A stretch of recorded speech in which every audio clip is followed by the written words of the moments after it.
Buenas tardes o buenas noches, dependiendo desde dónde nos escuchen. Soy José Luis Sanz, director del Faro, y empiezo por darles las gracias por acompañarnos en este evento de clausura del Foro Cup Virtual 2020. Gracias por acompañarnos hoy y gracias por habernos acompañado durante 8 meses enteros de actividades como a tantos otros. Nos ha pasado, yo creo que a todos, a todas, este año los planes saltaron por los aires.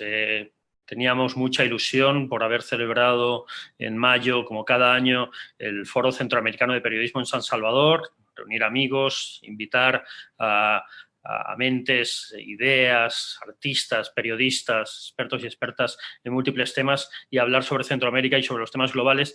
No pudimos hacerlo, desde luego, pero el equipo a cargo del foro se reinventó rápidamente y generó un proceso de trabajo que nos ha permitido durante todo el año estar con ustedes y ofrecerles una pequeña parte de lo que soñábamos condensar en el Foro Centroamericano de mayo. En total han sido 22 actividades por las que han pasado 77 invitados internacionales.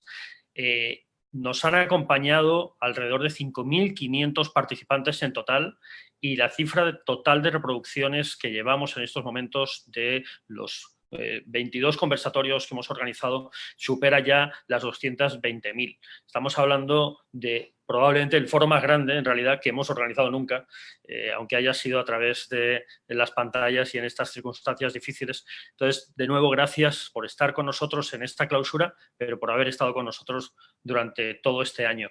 Un foro con múltiples temáticas, muy abierto y que cierra, yo creo que comprometido con esa idea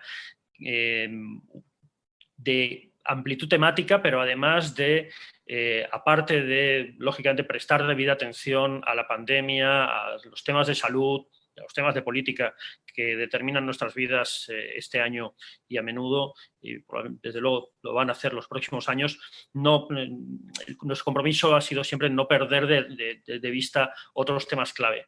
Y por eso nuestro evento de hoy se titula La crisis climática sigue ahí. Porque en realidad las crisis coyunturales nos hacen olvidar las estructurales.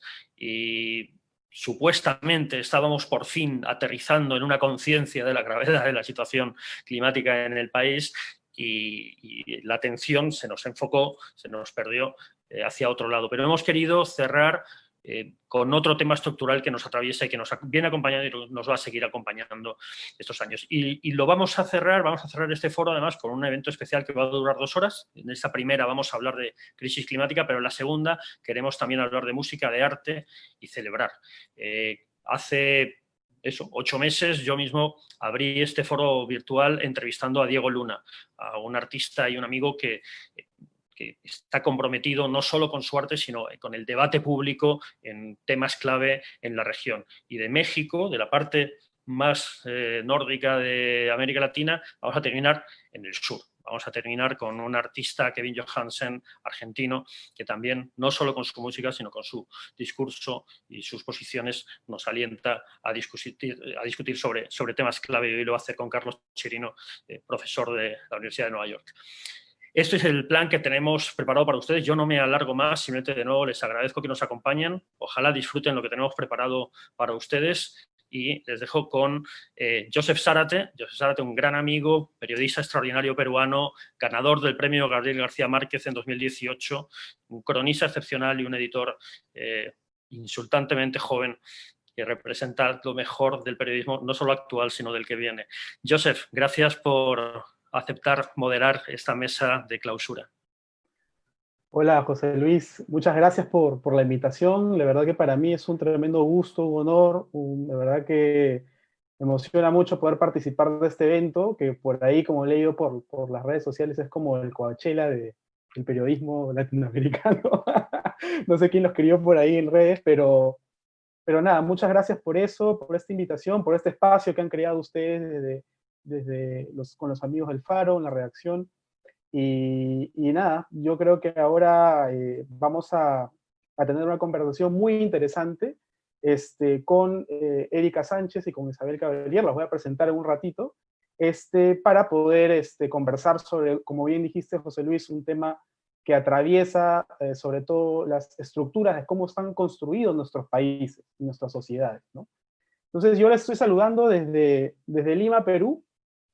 Mi nombre es Joseph Zárate. Bueno, para quienes no me conocen, soy editor y periodista, que llevo ya algunos años trabajando algunos de estos temas relacionados a el medio ambiente, a migración, a derechos humanos, sobre todo en poblaciones indígenas. Y en esta oportunidad, pues, voy a tener el placer de conversar con dos profesionales estupendas, que desde el periodismo, desde la investigación, ejecutando proyectos que tienen mucha incidencia, ¿no? Respecto a estos temas medioambientales, no solamente en sus países, sino a nivel internacional. Y ellas son, pues, Erika Sánchez, ¿verdad? Erika, ¿cómo estás? Hola, ¿Cómo ¿cómo estás? estás, Joseph? Isabel, José Luis, ¿qué ¿Cómo tal? Buenas estás? noches. Bien, bien. Mira, Muy bien. Erika tiene ya 15 años como periodista especializada en crisis climática. Es la editora en español de Global Citizen, en español, un medio que, digamos, cruza la investigación periodística con, digamos, el activismo y el llamado a la acción de la ciudadanía, ¿no? Ya nos va a explicar un poquito, Erika, de qué más se trata. Es una ex colaboradora y traductora también de BuzzFeed, y becaria de CUNY, de periodismo empresarial Tog Knight, y fundadora de We Are Climate, ¿no? Nos va a también contar un poquito acerca de eso. Y luego tenemos a Isabel Cabellier. Hola Isabel, ¿cómo estás? Hola, Joseph. Hola, Erika. ¿Qué tal? Muchas gracias por la invitación. Hola, José Luis, que creo que ya desapareció de la pantalla, pero seguro está viendo, ¿no? Así es, por supuesto. Isabel nos saluda. Un placer ¿Desde qué estar ciudad aquí, estás? ¿Desde qué ciudad estás? desde Bogotá, Desde Bogotá. Ok, Bogotá, Colombia. Lima, una conexión Lima, Madrid, Bogotá. Isabel es asesora de Mission 2020 o Misión 2020. Ya nos va a contar un poquito también de qué se trata esa organización, que de alguna manera trabaja para poder disminuir las emisiones, ¿verdad? Globales para este año. Es cofundadora y directora de visión en Transforma Global. Estudió Derecho y Lenguajes y Estudios Culturales en la Universidad de los Andes. Tiene una maestría en Derecho de la Universidad de Cambridge, en Inglaterra. Trabajó en el Ministerio de Relaciones Exteriores en asuntos ambientales e hizo parte del equipo negociador en la COP21, ¿no? Es una cosa muy importante sobre la cual yo le voy a preguntar más adelante, Isabel. Muchas gracias de verdad a ambas por participar de esta conversación. Y antes de empezar, porque tenemos en verdad solo media hora para hablar, va a pasar volando, quiero avisarles a los que están presentes en esta charla que sobre el final de nuestra conversación va a haber un espacio para preguntas, unos 10 minutos. Así que si se les va ocurriendo algún comentario, alguna duda, alguna cuestión que quieran hacerle tanto a Erika como a Isabel, por favor, estén atentos para ese momento que lo voy a anunciar. Y después de nuestra charla, como bien anunció José Luis, viene pues un recital con Kevin Johansen, ¿no? Así que los animo a que continúen conectados a la programación del foro. Muy bien, entonces para poder empezar esta charla yo quería empezar haciendo un poquito como de autocrítica, desde mi rol como periodista. Quienes venimos trabajando en estos temas de corte medioambiental, hemos venido haciéndolo con mucho compromiso, con mucho trabajo, con mucho rigor, pero a veces partiendo de una idea equivocada, ¿no? Pensando que esos temas que a nosotros nos importan, ¿verdad? Que sentimos que son cruciales, como por ejemplo cosas como la contaminación que está ocurriendo, por ejemplo, en la Amazonía debido a los derrames de petróleo, o los huracanes que están azotando cada vez más, por ejemplo, en Centroamérica, o los incendios forestales. Son cosas que a los periodistas que nos interesa estos temas, pues lo hacemos con mucho compromiso. Pero a veces olvidamos en ese proceso de alguna manera, convertir esos datos, convertir esa información que es crucial para nuestro desarrollo en historias que puedan de alguna manera conmover a las personas, que pueda hacerles pensar y darse cuenta que realmente ese incendio forestal en la Amazonía, por ejemplo, tiene que ver con nuestra manera de vivir en nuestro día a día, ¿no? Y por otro lado también me ha llevado también a pensar el hecho de que muchas veces el periodismo ambiental o el periodismo verde, como se le llama, no es tan sexy o tan interesante como las historias de crimen o de narcotráfico, ¿no? Sin embargo, la realidad que vivimos hoy día nos hace ver que el periodismo sobre temas medioambientales es más importante que nunca, ¿no? Y aquí le quiero hacer la primera pregunta a Erika, ¿no? Sabemos pues que en la base, en la estructura de lo que nos está ocurriendo ahorita con la pandemia de COVID-19, está sobre todo la depredación y la destrucción de muchos ecosistemas silvestres, ¿verdad? De bosques, de hábitats, y que han ocasionado de alguna manera que esas enfermedades, ¿verdad? Que estaban en animales silvestres, saltaran a los humanos, ¿no? Y tal vez ahora nos estamos dando cuenta que realmente teníamos que darle importancia, ¿no? ¿Qué opinas tú, Erika, sobre esto? O sea, ¿cómo podemos hacer que la gente se dé cuenta realmente de esa relación, de ese vínculo entre nuestro interés, nuestra preocupación por proteger el medio ambiente, por interesarnos por esos temas y el papel que está haciendo el periodismo, ¿no? A veces pienso que las crónicas, las notas periodísticas, los cuadros de datos no son suficientes para conectar con la gente, ¿no? No sé, desde tu rol como editora, eh, ¿cómo has visto tú o qué nuevas maneras has encontrado tú de poder conectar, hacer esa conexión? Bueno, muchas gracias, Joseph, por la pregunta, y efectivamente es así. Coincido, y además hay muchos estudios que demuestran que nuestras audiencias en general tienen esa sensación de desolación, ¿no? De muchísima angustia y de no poder hacer nada frente a la noticia al terminar de leerla, y en muchos casos, por supuesto, no hay interés, incluso a veces nos enfrentamos a fake news al respecto.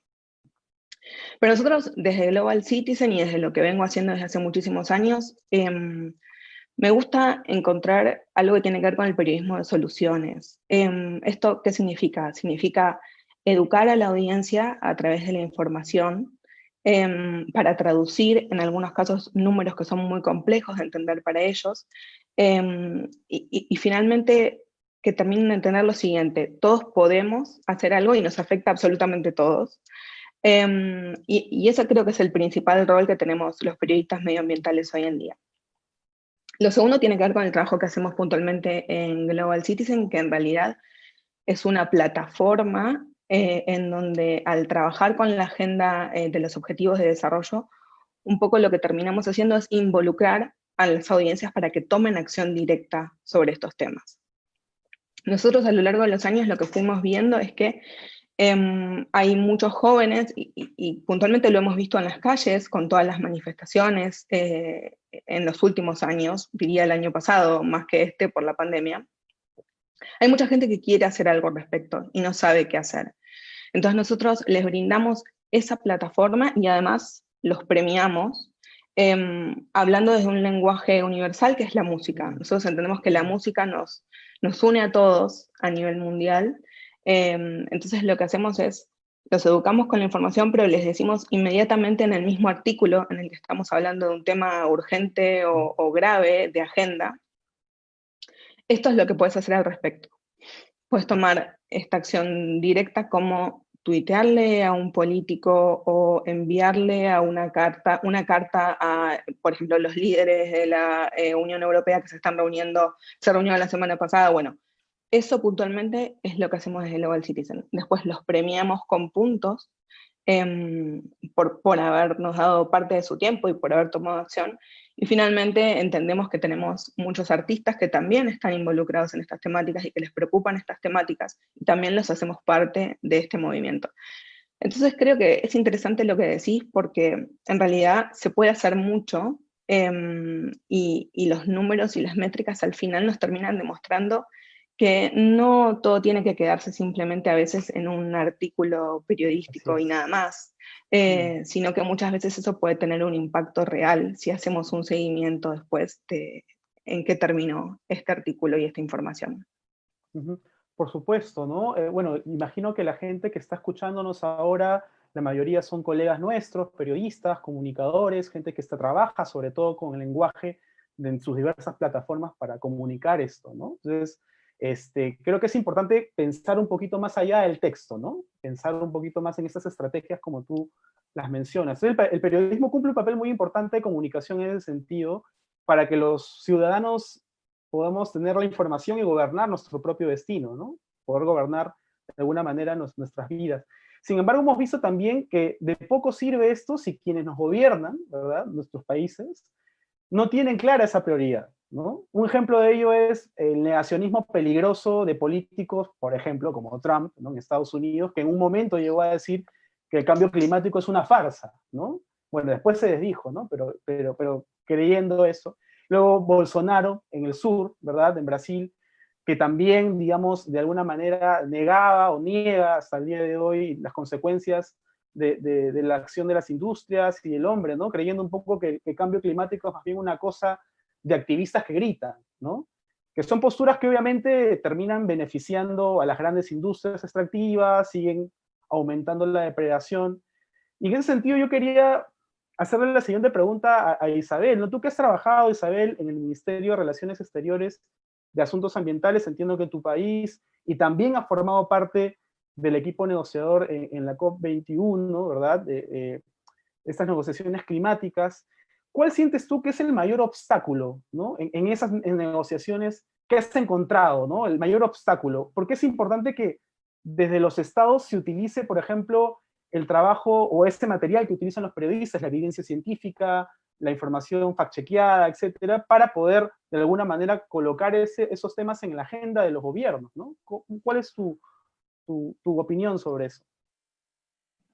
Joseph, y para no ir más lejos, ni siquiera en gobiernos negacionistas, sino en gobiernos que se dicen ambiciosos frente a este tema, como el colombiano o el peruano, el argentino, tenemos estados que no son un monolito y que, por un lado, están mencionando o están comprometiéndose a acciones ambiciosas y por otro el mismo gobierno en el mismo momento del tiempo está impulsando el fracking, está impulsando la extracción de combustibles fósiles, etcétera. Entonces ni siquiera tenemos que ir tan lejos. Yo creo que es una situación que tenemos en todo el mundo y que probablemente, por eso empecé por ahí, responde tu pregunta y es ¿cuál ha sido el mayor obstáculo en las negociaciones? Y pienso que el mayor obstáculo en las negociaciones para los gobiernos, que además van cambiando con mucha frecuencia, son negociaciones largas, ¿no? Llevamos años en esas negociaciones. París es la más famosa, pero...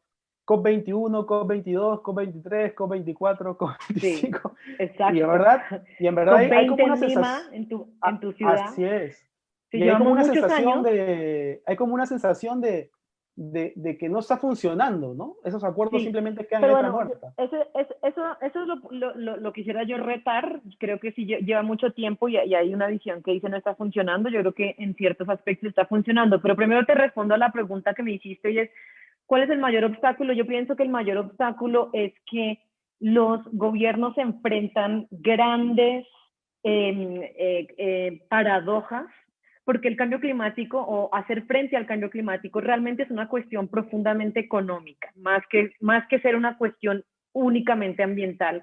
Es una cuestión relacionada sobre cómo está evolucionando nuestro modelo económico, nuestro patrón de producción y consumo.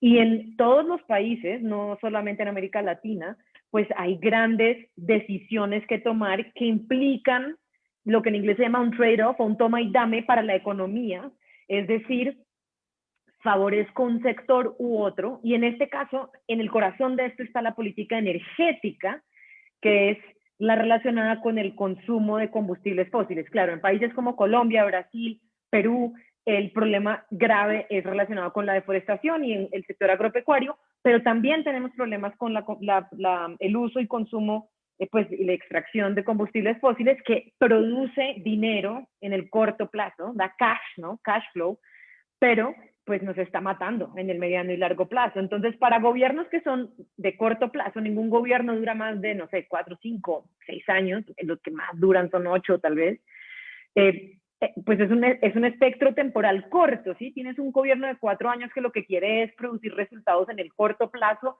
para obtener réditos electorales en el corto plazo. Entonces es muy fácil privilegiar alternativas que te producen dinero en el corto plazo, es decir, por ejemplo, la economía fósil versus tomar decisiones que favorecen a la población en el mediano y largo plazo, pero que implicarían en el corto plazo algunos compromisos pues que no van en el mismo sentido de producir dinero corto. Ahora, en el corto plazo. Ahora, lo que pienso es que ese mito ya lo estamos superando y por eso pienso que a pesar de que llevamos muchos años negociando, lo que estamos viendo ahora es que la agenda de la descarbonización solo trae beneficios.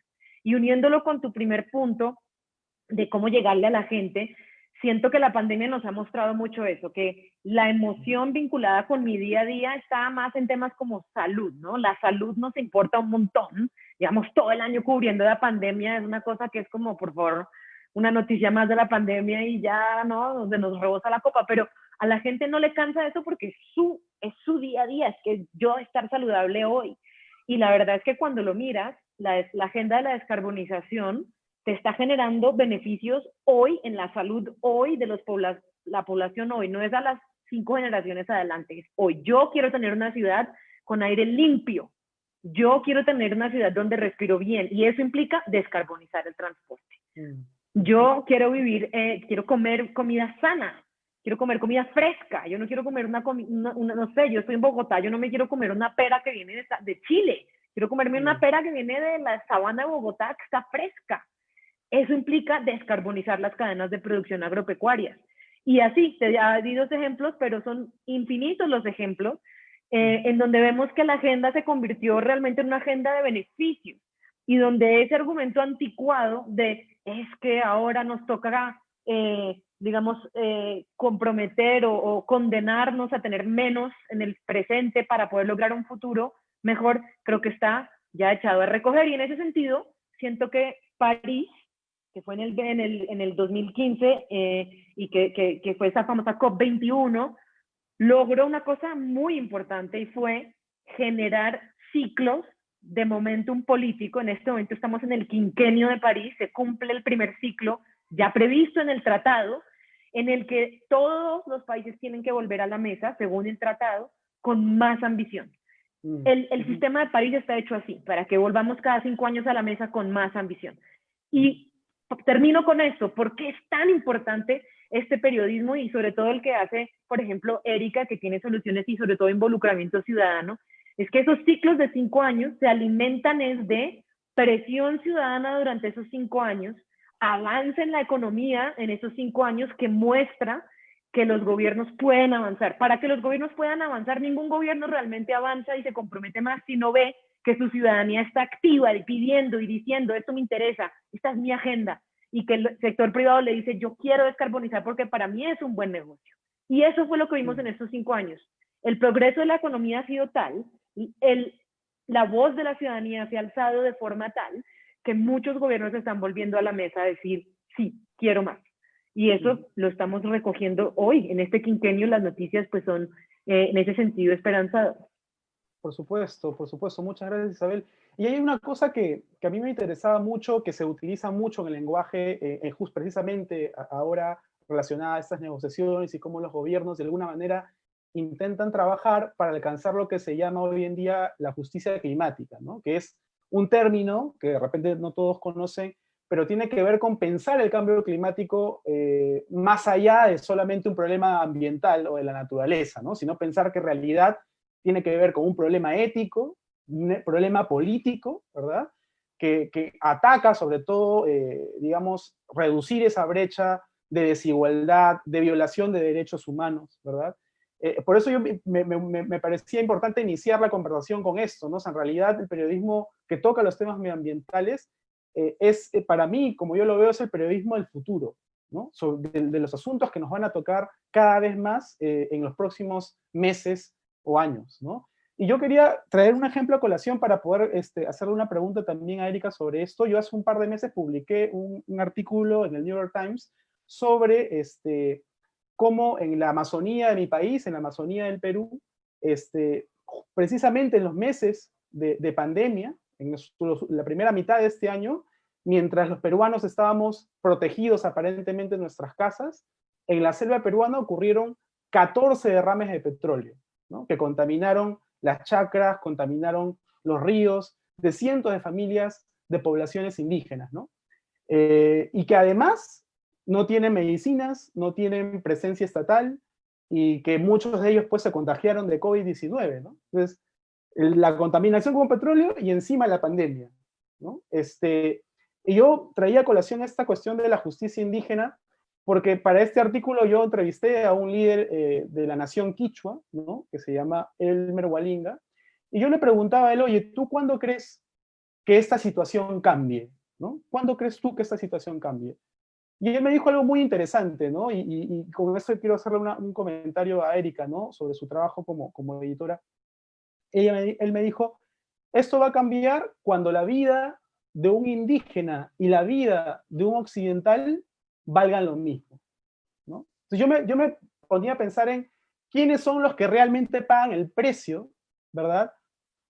O el costo histórico de todas estas consecuencias que trae el cambio climático, ¿no? Hay mucha gente como Elbe Walinga que levanta su voz, que protesta por este tipo de situaciones, pero no se les hace caso, no tienen presencia muchas veces en los discursos periodísticos, ¿no? Cuando Greta Thunberg salió, bueno, ok, ¿no? Lo que hace Greta Thunberg es importante, pero se le hacía más caso tal vez porque es occidental, porque es blanca, ¿no? Pero cuando salen los líderes indígenas a protestar por su hogar, por su bosque, se les mira con sospecha, se les mira por encima del hombro, los políticos no les hacen caso, se criminaliza la protesta, ¿no? Y yo quería preguntarte, Erika, ¿de qué manera sientes que esas voces, esos reclamos de los pueblos más afectados, participan o no de alguna manera de las historias, ¿no? Que estamos de alguna manera escribiendo nosotros como reporteros, ¿no? O estamos solamente enfocándonos en nuestra visión occidental de periodistas de la ciudad y no estamos mirando también de alguna manera esos reclamos, ¿no? Bueno, es muy interesante la pregunta y en realidad lamentablemente participan siendo los más afectados. Habitualmente las comunidades más vulnerables son quienes terminan siendo afectadas por esta crisis. Y en general, paradójicamente, son quienes menos están contaminando por su forma de vida y habitualmente por su forma de consumo. Y en cuanto a la representación en los medios, creo que es importante entender que los medios habitualmente tienen una forma completamente occidental de ver las noticias. La mayoría de los medios hoy persiguen el clickbait en vez de contar historias que realmente nos representen. Esto responde mucho a lo que antiguamente llamábamos el periodismo de escritorio, ¿no? Entonces creo que cambiar la visión de cómo estamos haciendo periodismo, este gran trabajo que vos hiciste de sentarte a entrevistar y a escuchar a toda esta gente para que te cuente efectivamente no solo cómo padece la crisis climática, sino también cómo cuidar la tierra, porque en definitiva ellos son quienes tienen la respuesta a esta crisis. Esto está completamente ligado a lo que decía recién Isabel. Yo siempre digo que la crisis climática es una cuestión de oferta y demanda. Yo he tenido la enorme posibilidad de viajar y en general lo que vi en los países nórdicos que me parecen ejemplares es que la ciudadanía tiene en general este comportamiento en donde prioriza, pese a temperaturas bajo cero, transportarse en bicicleta o en transporte público en vez de usar un automóvil, por ejemplo. Digo, esto que parece una moda para muchos, en general está reduciendo las emisiones increíblemente. Por supuesto, Latinoamérica tiene otras formas. Tenemos también implicada la corrupción en Latinoamérica, lo que hace aún más complejo que se desarrollen algunas de estas políticas y que se implementen, pero en general yo lo que suelo ver es que cuando encontramos ciudadanos comprometidos con estas causas, tenemos que intentar ir lo más profundo posible en algunas cuestiones que son bastante complejas de entender. Entonces, creo que la Amazonía, volviendo a Latinoamérica, es nuestro corazón, ¿no? Entonces, la crisis climática un poco abarca tantas cuestiones, desde la salud hasta el agua, hasta cómo las mujeres en general son las que protegen justamente la selva en algunos de los casos. Entonces, creo que tenemos que tocar todos estos temas por igual, entender que no son temas separados, sino que son temas sumamente importantes para todos. Y una vez que estamos educados a través de la información, entonces ahí es donde podemos perseguir equidad, igualdad para todos y podemos recién pedir justicia climática, ¿no? En muchos casos y en mi rol como periodista también entrevisté a mucha gente para ver cómo veía y cómo percibía este problema del cambio climático y lo que me encontraba era con personas que habitualmente creen que es una cuestión científica o política, pero que ellos no pueden hacer nada al respecto, ¿no? Entonces, eso es un poco lo que todo el tiempo intentamos desde Global Citizen hacer, y es mostrarles que sí, que todos estamos implicados con pequeñas costumbres cotidianas, pero también ejerciendo presión a los de arriba, desde dos puntos de vista, desde lo que les decimos directamente como un altavoz casi con lo que proponemos como cambio social, pero también el modo en el que consumimos, y ahí sí tenemos ya que hacer un esfuerzo muchísimo más grande, ¿no? O sea, evidentemente esto es un cambio que tiene que transformar completamente nuestro modo de vida, y entiendo que es muy complejo para todos. Por supuesto. Y pensaba sobre todo, bueno, trayendo este ejemplo que les traía ahora sobre los derrames de petróleo en la Amazonía, ¿no? Me acordaba justo ahorita también de que no solamente ocurrieron estos 15 derrames en este año, sino que en los últimos 20 han ocurrido 476 en esa misma zona, ¿no? Imagínense si esto pasa en ciudades como Madrid, en el centro de Madrid o en Bogotá, ¿no? Sería un escándalo, ¿no? Pero como sucede en las zonas más alejadas de la ciudad, donde muchas veces la gente habla otro idioma, tiene otro color de piel, otra cultura, no nos sentimos de alguna manera compenetrados o de alguna manera relacionados con esas tragedias, las sentimos muy lejanas, ¿no? Y sobre todo nuestros gobernantes. Y aquí yo quería hacerle una pregunta a Isabel, ¿no? Volviendo un poco a este tema de las negociaciones, ¿verdad? Entre países, entre gobernantes, ¿cuánta de esa manera de ver el mundo desde las poblaciones indígenas, ¿no? Con sus representantes, se lleva a esas mesas de negociación? ¿Cuánto caso se le hace, por ejemplo, a lo que tienen que decir las dirigentes o los dirigentes o las lideresas indígenas, por ejemplo? ¿Entra de alguna manera también esas visiones, esos puntos de vista, esos reclamos a la hora de negociar alguna política ambiental en determinado país? ¿Cómo es que se equilibran esas balanzas, ¿no? Desde tu punto de vista? Joseph, es una excelente pregunta, te la voy a responder en espiral. La respuesta final es no, no mucho. Pero me das pie para una cuña, que ya voy a explicar por qué está relacionada con mi respuesta. La cuña es Misión 2020, donde yo trabajo, se está acabando, porque se está acabando el 2020, y era una misión con tiempo limitado hasta este año, y acabamos de lanzar un escrito muy bello que se llama El Preludio a la Gran Regeneración. Está en el website Imagine the Future, en inglés, Imagina el Futuro, imaginethefuture.global. Ahí está el preludio en 7 idiomas, incluido en español. Y en ese preludio, que es un texto de inspiración para lo que tiene que ocurrir en esta década, hablamos de, y es una recolección de visiones, y hablamos de cómo para lograr superar este momento de gran dificultad global ecológica, y no solamente es un asunto climático, es un asunto realmente de toda nuestra ecología, vamos a tener que no solamente darle voz a las poblaciones y las personas que han sido históricamente marginadas, sino entender la interconexión que tenemos con los más diferentes a nosotros. Y no solamente los más diferentes políticamente hablando, sino incluso biológicamente hablando. Tenemos que poder entender la interconexión nuestra como especie con el resto de las especies, ¿no? Y obviamente dentro de nuestra especie pues están las enormes diferencias sociales que estás resaltando y que están en el corazón del problema que está generando en nuestra especie en el planeta, y de la solución, es decir, la solución a la inequidad está en el corazón. Sin resolver la inequidad que tenemos, no vamos a poder superar la crisis planetaria que estamos generando. Entonces, di una gran vuelta para decirte no mucho. Históricamente, ese problema grueso que tenemos como especie de desigualdad también se ha reflejado en cómo los gobiernos están tomando esas decisiones internacionales. Es decir, no ha habido igualdad, no se han oído mucho esas voces. Eso ha empezado a cambiar poquito a poco en los últimos años.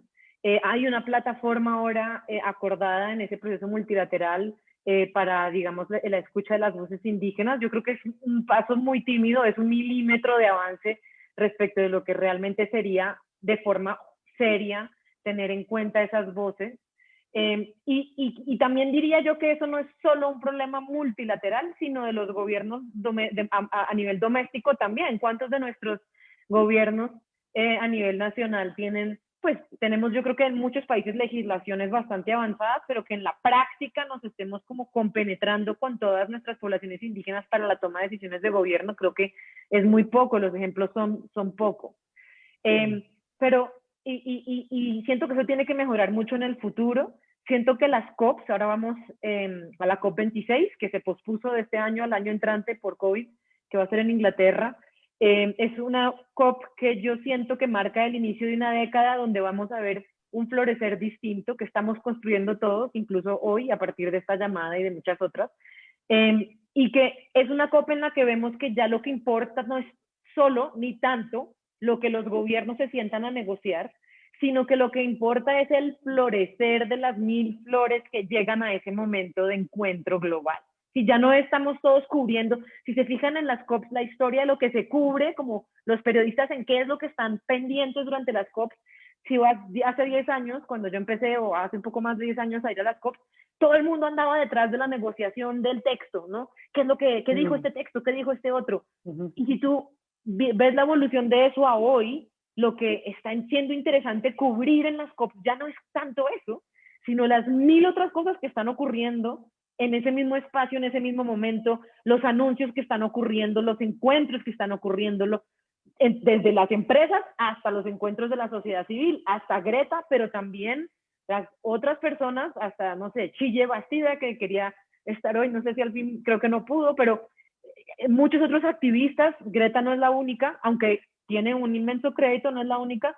Yo creo que todo eso ahora es lo que uno ve que está siendo interesante en las COP. Y si tú te fijas en la COP de Madrid, que fue la última que reemplazó la de Santiago, que no pudo ocurrir en Santiago por un problema de desigualdad, en Madrid lo que veíamos era que la acción de la COP ya no estaba en las salas de negociación de los gobiernos, y estaba realmente en el lugar donde estaba reunido el resto del mundo, básicamente encontrándose, floreciendo, encontrando 1000 conexiones y anunciando otras cosas mucho más interesantes. Siento que ese es el inicio de un florecer, que lo que es nuestra labor como comunicadores y como personas concernidas por este asunto es impulsar ese florecer por una grieta que es muy oscura. Realmente los derrames que estás cubriendo, digamos, nos muestran que estamos pasando por un momento de la historia que es oscuro y que tiene muchos retos, y que todos hemos estado pasando por un momento duro y que va a seguir siendo duro, pero que estamos viendo germinar más flores por esas grietas, y que lo que tenemos es que impulsar ese florecer, esa regeneración que está empezando a verse. No quiere decir que esté dado ya, digamos, que esté jugado y que ya resuelto todo, no. Creo que falta lo más difícil, falta que el reto sigue siendo enorme, pero que estamos viendo ese florecer. Entonces, en gobiernos yo pienso que no estamos ahí todavía, que falta mucho trecho por recorrer, pero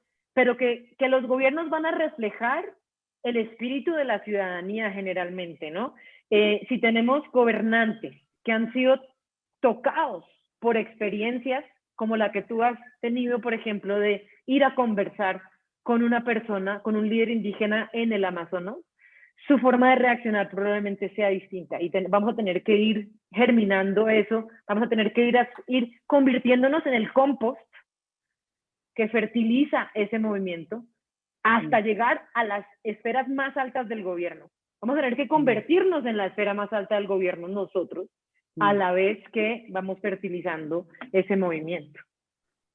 Claro, me parece estupendo lo que dices, pero el problema es precisamente ese, ¿no? Que desgraciadamente, al menos los que cubrimos la política, lo que está pasando en nuestros países, más bien o sea, no hay muchos políticos que se sientan tocados por esa situación, desgraciadamente, ¿no? Y tal vez sea un poco pesimista aquí, pero por ejemplo... No hay muchos.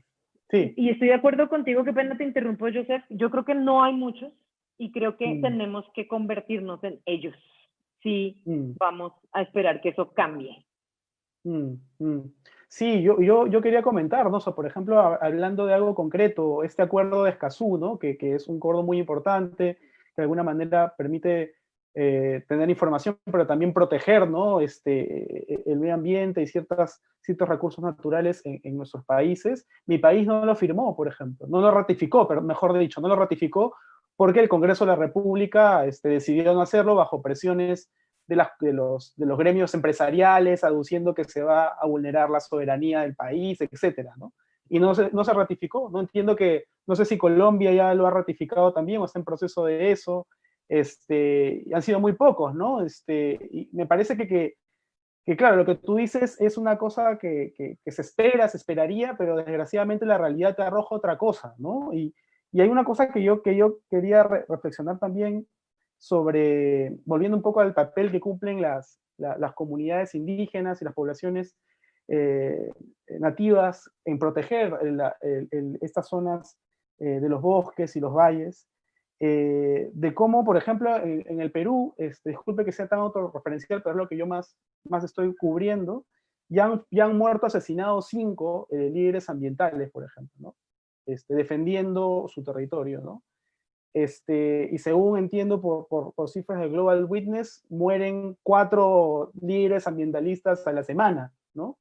Y yo quería preguntarte, Erika, y también te traslado la pregunta a ti también, Isabel, si quieres intervenir, sobre cómo estamos cubriendo esas historias, ¿no? O sea, realmente veo por ahí que se le da premios, el Goldman lo ganan muchas lideresas de origen indígena, pero siguen ocurriendo estas cosas y no sé si desde el periodismo podemos hacer algo para de alguna manera al menos poner una semilla de reflexión o de un llamado a la acción para que la ciudadanía, o sea, quienes vivimos en las ciudades, podamos hacer algo al respecto, ¿no? No sé qué opinión tienes, Erika. Sí, gracias por la pregunta y me parece fundamental. Sí podemos hacer algo al respecto, claramente. Pocos lo están haciendo. Y creo que es una enorme deuda pendiente. Volviendo a lo que planteabas al principio, cuando empezamos esta charla vos decías, es poco sexy hacer periodismo ambiental. Y en realidad yo diría que es, claro, yo diría que es extremadamente peligroso, ¿no? Es muy riesgoso, mueren muchos activistas, porque justamente es una cuestión económica más que medioambiental. Estamos hablando de enormes poderes y enormes empresas que perderían millones de dólares si se cambian estos sistemas. Entonces, es extremadamente peligroso y para estos activistas habitualmente es muy complejo encontrar los espacios para alzar sus voces y contar todo lo que nos tienen que contar, que en realidad es mucho más oscuro de lo que pensamos. Entonces, el primer paso es encontrar la forma de que ellos tengan un espacio en nuestros medios, porque en realidad los estamos representando. La enorme deuda es no llegar tarde, no contar la historia cuando ya les sucedió algo, sino darles un espacio para que nos cuenten qué podemos hacer al respecto en el mientras tanto, ¿no? Es esto que decía... Sobre ese punto quería simplemente comentar, ¿no? Claro, darles el espacio, ¿no? Porque normalmente caemos en esta idea de los periodistas de que voy a ser la voz de los que no tienen voz, ¿no? Y eso me parece un error muchas veces. Bueno, y ahí también es interesante. Nosotros somos una ONG, no somos un medio de comunicación, ¿no? No lo sé. Y los medios de comunicación lamentablemente son negocios, ¿no? Y eso también tenemos que tenerlo en claro. Entonces, estos medios de comunicación se rigen por la pauta publicitaria en muchos casos o por otros intereses políticos, claramente, sobre todo en Latinoamérica. Mientras que nosotros por ahí tenemos esa capacidad de actuar como redacción, porque en realidad tenemos un equipo editorial y demás, pero sí podemos encontrar estos espacios para contar estas historias. Creo que eso también es otro debate que tendríamos que tener, que es, bueno, cómo financiar el periodismo, pero es mucho más profundo y mucho más complejo. Pero que está sin lugar a dudas ligado a esto. O sea, si nosotros como periodistas no entendemos cómo se financia el periodismo, tampoco vamos a entender por qué, porque si no es muy utópico, ¿viste? ¿Por qué no les estamos dando espacio a estas comunidades? Claro. Entonces, volviendo al tema de cómo contar estas historias, yo creo que no es simplemente, la historia triste del día y ya está, sino también escucharlos para que nos enseñen y nos eduquen sobre cómo modificar los sistemas actuales de consumo, cómo modificar la forma en la que nos estamos relacionando, ni más ni menos que con la tierra, con cómo actuamos cotidianamente. En general te diría que quienes tenemos la posibilidad de educarnos online, en general vivimos en grandes ciudades, y la crisis climática nos toca muy de costado, muy de vez en cuando, aunque lamentablemente ahora con mucha más frecuencia, pero no somos víctimas directas de lo que está ocurriendo. Entonces, está muy ligado a lo que decía Isabel antes. Esa falta de empatía de los lectores hace que también sea mucho más complejo pensar qué podemos hacer al respecto si, listo, cerramos este medio y ya está a otra cosa. Entonces, un poco creo que el activismo desde el periodismo tiene que ver con esto, tiene que ver con entender que la audiencia puede de manera inmediata hacer algo al respecto. Sea que estemos hablando de mujeres que no tienen acceso a productos menstruales y pobreza menstrual o la crisis climática. Creo que todos estos temas están, de nuevo, íntimamente ligados. O sea, digo, si empezamos a hablar de pobreza menstrual, terminamos en la contaminación de los mares y al final terminamos hablando de una crisis climática, que no solo climática, sino global y medioambiental. Entonces, creo que es esto, creo que es encontrar espacios para reformularnos de manera social, entender, nosotros nos llamamos Global Citizen porque somos ciudadanos del mundo, porque no entendemos de fronteras, porque nos gusta la idea que el que más tiene ayude y apoye al que menos tiene. Y también buscamos la manera más democrática posible de darles espacios a todas estas personas que no tienen voz, para intentar reflejar sus posturas y todo aquello que tienen para enseñarnos, ¿no? Ujú, ujú. Por supuesto. Difícil seguir a Sí. Erika, pero comparto tu sensación, Joseph, porque en Colombia pues nos ganamos el premio número 1 al país donde mueren más líderes sociales y ambientales asesinados en el mundo. Y yo coincido con que esa realidad se ve muy oscura y la realidad política local oscura. Pero para terminar, y como decía, yo siento que estamos pasando por un momento de mucha oscuridad en estos temas en el mundo, o sea que efectivamente, como te decía al principio, mi respuesta es no los estamos oyendo, lejos de estar oyendo lo suficiente. Pero yo creo que hay una parte de la responsabilidad del comunicador en esto que es muy importante, y es en que yo siento que, como complementando a Erika, la tragedia constante en el reportaje es cansa, digamos, como colombiana, en un país donde yo toda mi vida, mis 40 años de vida, he estado en un país donde las noticias son trágicas siempre, y la tragedia, sobre todo las personas que están tomando decisiones en ciudades que les toca la crisis de costado, pues la tragedia constante lo único que hace es cansar e incluso anestesiar. Es como así, otro, ya cierro lo que dice Erika. Yo creo que hay una responsabilidad importante en comunicar lo negativo, lo difícil, la oscuridad por la que estamos pasando, pero también ver cómo es que a partir de ahí podemos resurgir. Porque si nos quedamos en la visión apocalíptica, distópica, no estamos generando tampoco la oportunidad en la audiencia de autoimaginarse en el futuro que sí quiere vivir. Y yo creo que es fundamental que como sociedad nos replanteemos la forma en la cual nosotros mismos estamos como ciudadanos involucrándonos con nuestros gobernantes y con nuestro propio futuro, porque generalmente es, me quejo de lo que no me gusta, que es fácil, pero no es, te planteo lo que yo sueño para mi futuro. Y yo creo que es súper importante en este momento en el que estamos viviendo como país, como región, como planeta, que nos replanteemos eso en el sentido de decir, soy capaz de soñar un futuro, este es el que quiero soñar, lo voy a comunicar y lo voy a imaginar, porque sin imaginación nunca podemos llegar a él. Entonces creo que si nos quedamos ahí en la distopia, solo llegaremos a la distopia. Y ahí creo que hay una responsabilidad fundamental del comunicador sobre la crisis que estamos viviendo. Por supuesto, por supuesto. Sí, yo quiero, ya nos quedan solamente unos 4 minutos, pero yo quería como recoger algunas ideas de lo que han mencionado ustedes, sobre todo esta frase tan que se me ha quedado en la mente, Isabel, sobre también contar las flores que hay entre las grietas. No sé si lo dijiste así exactamente, pero creo que la vida de estas personas, ¿verdad?, que son afectadas por el calentamiento global, por la depredación de los ecosistemas. Si bien es una historia trágica, creo que es importante también contar la vida en medio de la muerte, ¿no? La vida en medio de esa precariedad. no de una manera idealista o romántica en el mal sentido, sino porque la vida es así, ¿no? Es así, tiene matices, ¿no? Y me parece que eso de alguna manera puede conseguir lograr un puente de empatía con las personas, ¿no? Que así como, por ejemplo, hay este campesino o campesina o este líder indígena que está defendiendo el bosque, que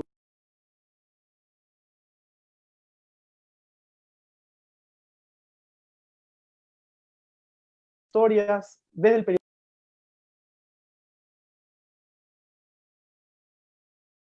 de alguna manera llega.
Y muy complejas, a través de un jurado de primer nivel para escuchar las soluciones de los ciudadanos del mundo. Ellos, básicamente con este programa que llevan adelante desde hace muchos años, lo que hacen es lanzan una especie de concurso en donde escuchan diferentes soluciones en distintas temáticas, ya sea transporte, utilización del agua, limpieza del agua, etc. Y luego este jurado elige un ganador y financia ese proyecto.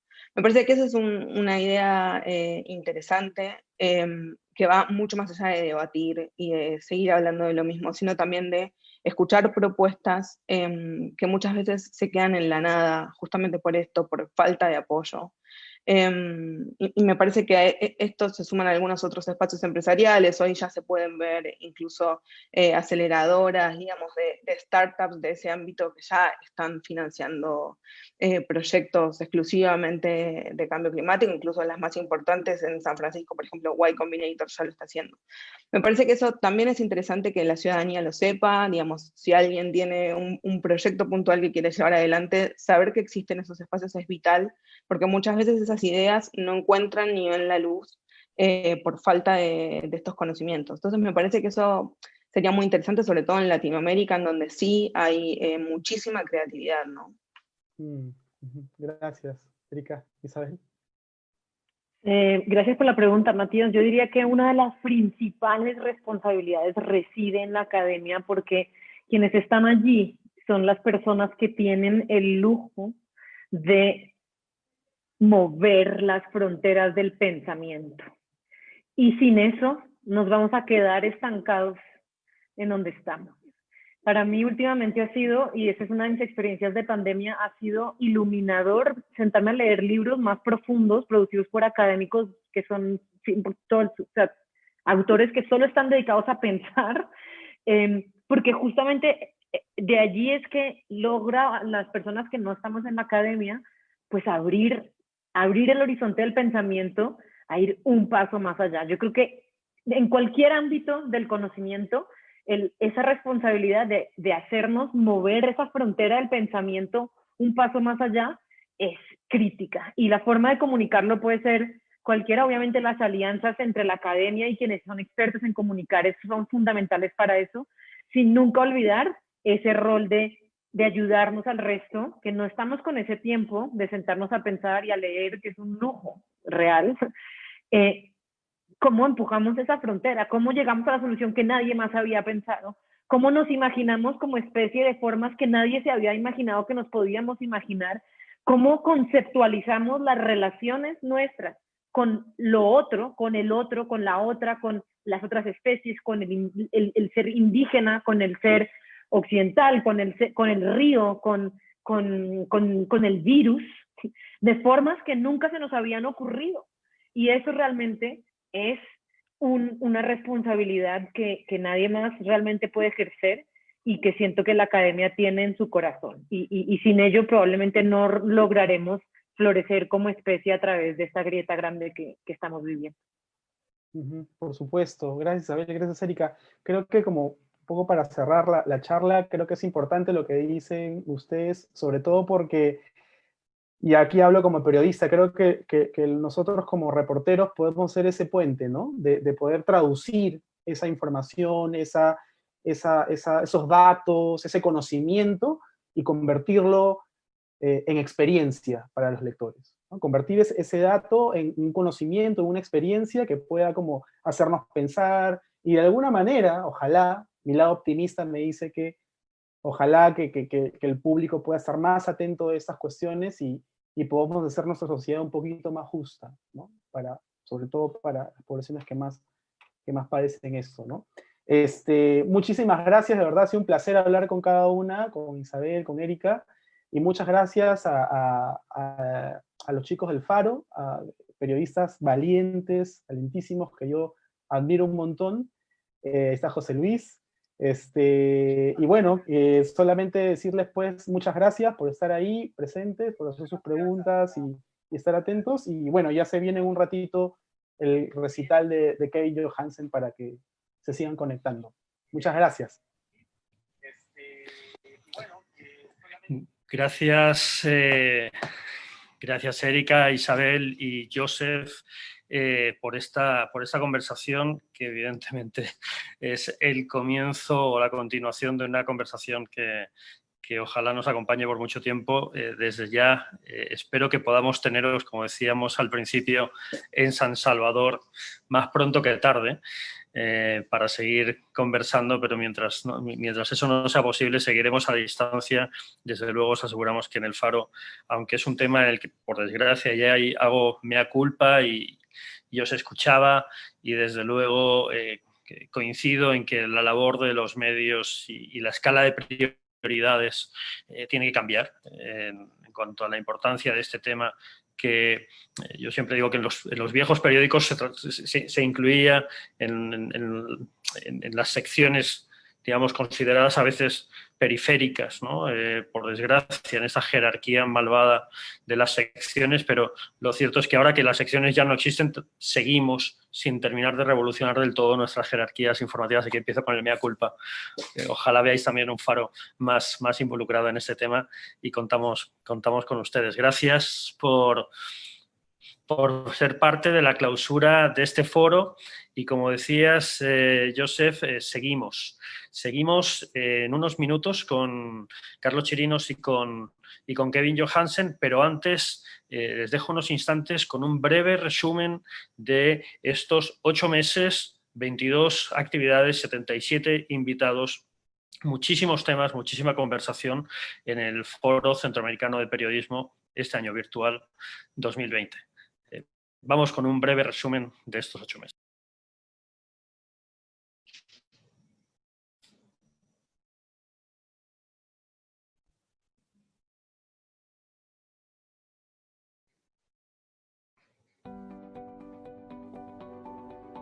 Te tenemos con nosotros. Gracias por hacer el tiempo y por participar en esta inauguración del Foro CAP virtual. Muchas gracias a ustedes por invitarme, y pues bajo estas nuevas reglas de convivencia y de comunicación. Algo que sospechábamos, pero que se ha vuelto mucho más evidente, y es que hay factores estructurales relacionados a la pobreza y a una desventaja social estructural tienen mucho que ver con el impacto de las medidas y el impacto de la pandemia. Y a mí me alegra, de hecho, que periodistas que normalmente no han cubierto ciencia tengan que enfrentarse a hacerlo, porque se le da mucho más valor a la profesión y a la especialización. hay un deseo muy fuerte de resistir y de sobrevivir, y sobre todo de ese acto mágico de hacer alianzas, ¿no? En el caso de la nación garífuna, del pueblo misquito, de la misma cultura Congo en Panamá. Yo nací en un país como Costa Rica que se inventó blanco, ¿verdad? De una manera artificial. Cuando construyen la nación, a partir de la independencia, deciden que la nación es blanca, que habla español y que es católica. Nate nuguya meru mayadina, wawe nuguya meru mayadina, balabadanaro, turaniga banane. Lo lamentable ha sido el silencio en gran medida de la comunidad internacional, no de los medios. En esto creo que tanto el Washington Post como el Economist, como el New York Times y todos los grandes medios europeos tienen clarísima la película de lo que está ocurriendo en El Salvador.